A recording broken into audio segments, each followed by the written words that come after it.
Our third story in Lost Legends is Don't Dimension It. In it, the Pine family are working together before the twins leave to seal up some more dimensional rifts, but unfortunately, Mabel gets sucked through one and sent to the multiverse.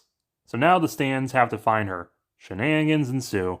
Every time I think about Lost Legends or try to look it up, every time I accidentally call it Lost Fables because it sounds like Mabel's.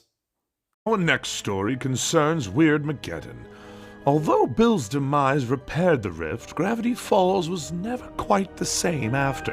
A giant fault line, which Dipper named Mabel's Fault, opened up in the forest. Excuse me? Mabel's fault? That's uncharacteristically mean of you, Dipper.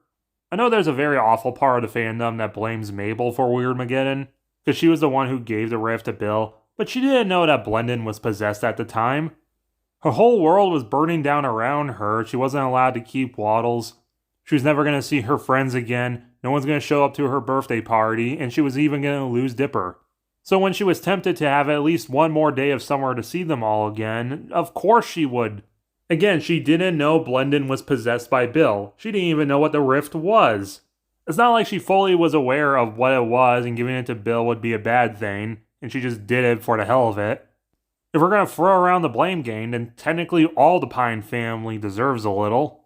For Mabel being the unaware victim, from Dipper and Ford not even telling Mabel what the rift is.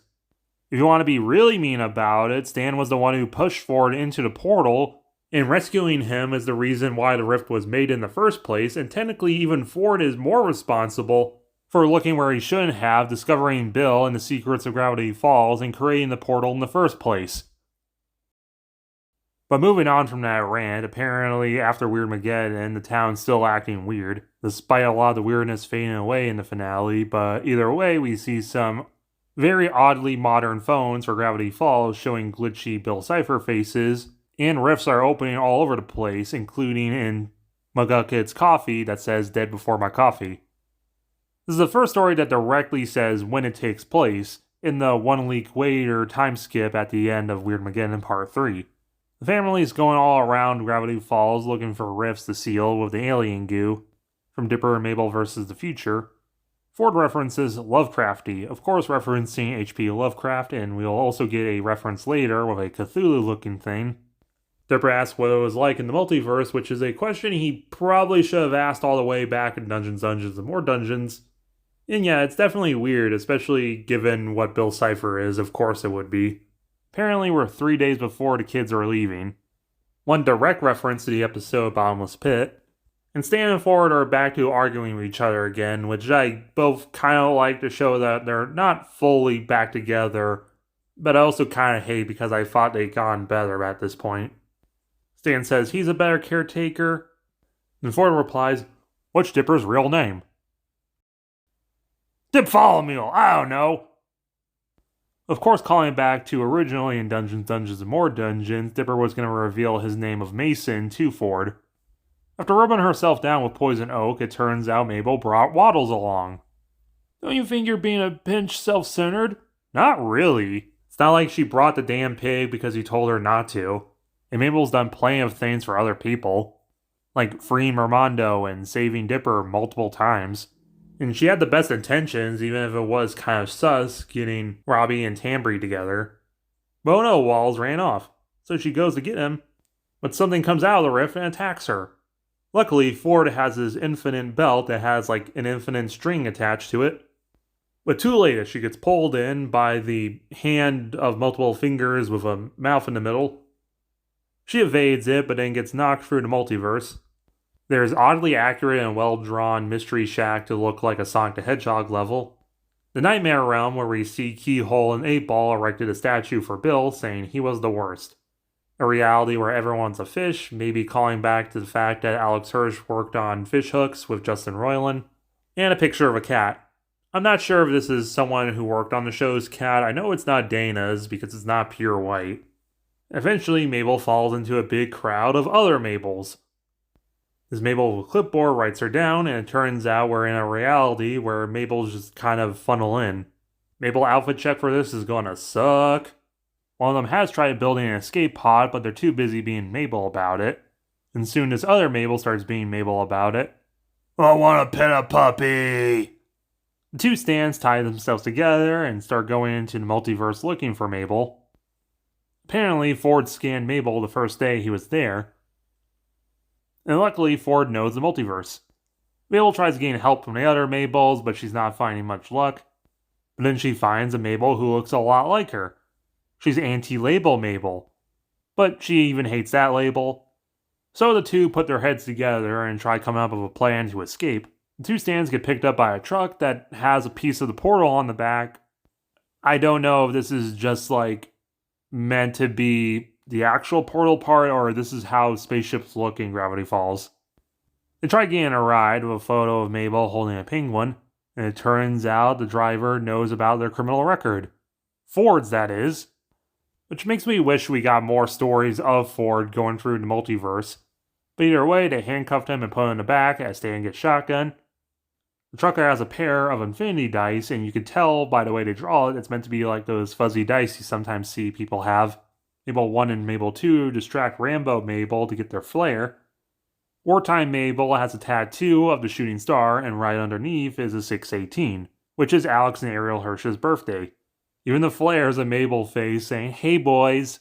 The Stans find it, and Mabel decides to use the bathroom before they go. Conveniently, this place has an outhouse. Well, no, Mabel number 2 puts a lock on it. Because she's the one who's actually going to leave this dump. Turns out Mabel number 2 hates things that normal Mabels love. And she was chased out of her reality because she's anti-Mabel. Possibly referencing La Bam theory from all the way back in the deep end. Mabel, no! Mabel, yes! The two Stans arrive. Lol, I love pigs and sweaters. I'm a goofy wibbly zibbly. LOL is kind of borderline a little too modern sounding for Gravity Falls. So the Stans leave with anti-Mabel. Luckily, normal Mabel knocks over the outhouse, and luckily doesn't spill all the gunk all over. Mabel tries getting help from people, and she screams about how everyone's so self-centered. And again, I really don't see Mabel as being that much more self-centered than any other person.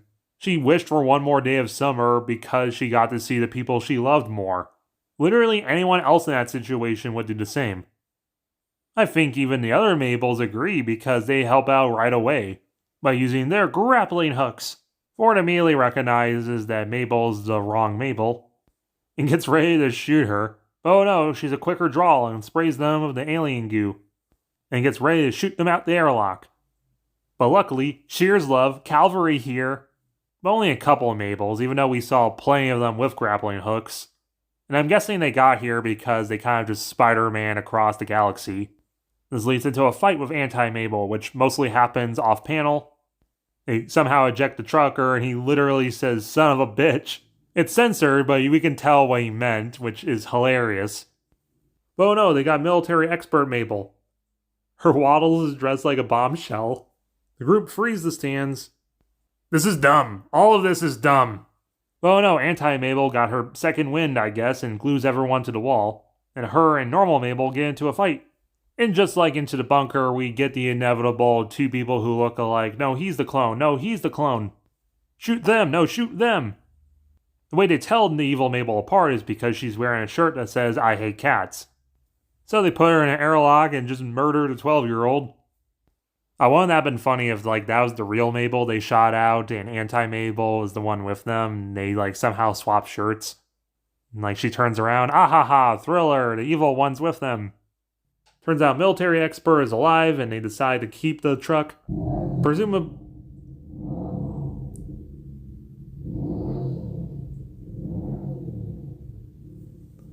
Presumably going back to the other Mabels and helping them out going home.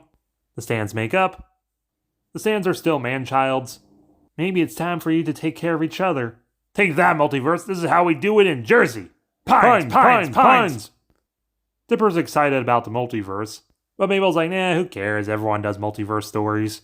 But she's got a gift from a Mabel Dipper that she's never interacted with, and it's a Dipper journal. Oh my god! It's time for us to start new adventures. Maybe this time I won't always hog the spotlight, even though she never does. And they head out, and in 2 days they're going back home. And honestly, this is a pretty sweet ending. Too bad it's not the last story in the book. Mabel outfit check. She's wearing her classic shooting star. And then when she goes into May 3L, the land where all the Mabels funnel into, oh boy, we got Planet Mabel, who's bald and has a ring, Fairy Mabel, T-Rex Mabel, who has a star on her headband, Lizard or Slug Mabel in her sleeping shirt, Baseball Mabel, Mabel that's a sweater with legs, Mabel in robes, maybe this is Blind Eye Society Mabel, Sherlock Holmes Mabel, who's talking to Gargoyle Mabel, Where's Waldo Mabel, Dipper Mabel, Duck Mabel, Princess Peach Mabel, Tumblr Artist Mabel, TV Mabel, Giant Hand Mabel, Slime Mabel, Mabel dressed like she's a teacher, Praying Mantis Mabel, Buddhist monk Mabel, who is also bald, Maybot, that's Mabel in a robot body, Shaggy Mabel in a just plain t-shirt and shorts, eating a sandwich. We got Chubby Mabel, Sleepy Mabel in her big sleeping shirt, a Mabel with a lavender headband, a yellow headband Mabel with weird ears, talking to Tough Guy Mabel, who has her sweater around her waist and shaggy hair, missing a tooth, got a band-aid on her arm. She's yeah.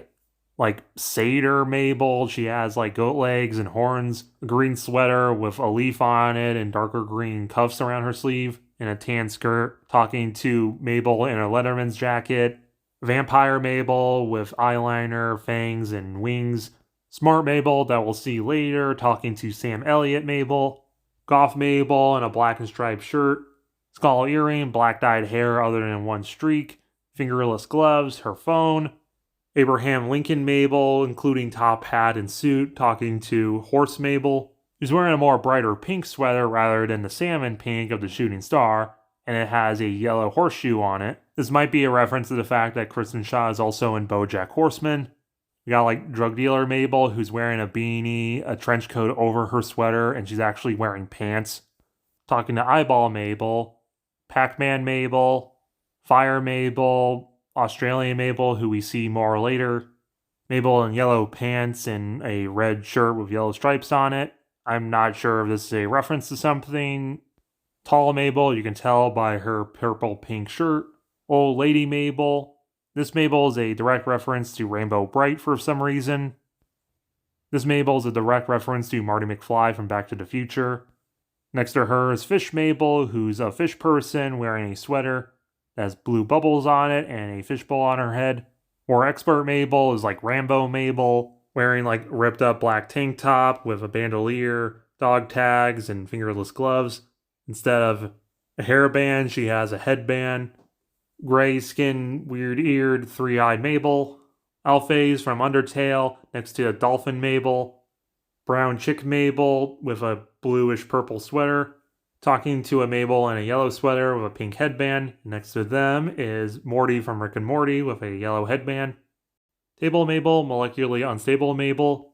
Mabel with elf ears and a green headband. Orange sweater Mabel, gray sweater Mabel with white headband. Mabel with a body that's pair of teeth. Organizer Mabel wearing a dress shirt and has her hair in a ponytail. Light bulb Mabel, Moth Mabel. That Brainiac Mabel from earlier, wearing glasses and a graduation gown, who's apparently not as smart as Smart Mabel, who's dressed like Steve Jobs. May Bro, who's dressed like a D-bag with a red Solo cup, cargo shorts, sandals, sleeveless shirt that says That's What She Said, a bead bracelet, a shark tooth necklace, a backwards or even sideways cap. She doesn't have braces like the other Mabels. Her hair is noticeably shorter, and she's got even a little bit of stubble because Mabel is so gender. Mabel in a blue sweater and white blue headband. Mabel I'll be seeing in my nightmares. Mabel in a hoodie. Demon Mabel. Anti-Mabel who looks like normal Mabel. But of course her I Hate Cat shirt. This Lilo and Stitch alien looking Mabel. Bob Ross Mabel with a actual cat Mabel who's wearing a bell. Mabel with significantly longer hair than normal, wearing a yellow headband and lavender sweater. Some Mabels in this shot noticeably have different skin tones. Pterodactyl Mabel, who has a hairband even though she doesn't have hair, unlike T-Rex Mabel.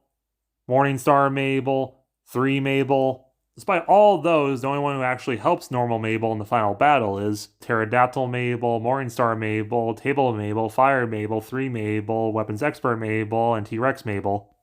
Then Morningstar and Pterodactyl Mabel just disappear. This is a story that I like, but it also kind of frustrates me. I hate that Mabel's fault thing, and they go through this for the entire story, and it just doesn't feel right. Because again, she doesn't really steal the spotlight from Dipper, so I don't know what she was talking about. The conflict between the two stands feels a little like something that probably should have happened earlier in the show, but I still love seeing the two interact together. The art style has changed, and I think it looks even better. It captures the show perfectly, and I love all the tiny details and references they added in. Multiverse stories are really cool, and I love that Gravity Falls eventually did one. And that ending of the new journal is really sweet, and I love this ending. Too bad it's not the actual ending of the book. But stay tuned for the final story in Lost Legends. Overall, for Don't Dimension It, I enjoyed it overall, but there are some parts I did dislike. So overall, I'll give it a 6.5 out of 10. Remember to hit the like button, share with your friends, comment any of your thoughts, and remember to hit the subscribe button if you're new. Mabel! Mabel, sweetie! If you come out, I've got some candy for you! And I'll give you some delicious vitamin supplements. 14 kinds of zinc. You don't know anything about Mabel, do you?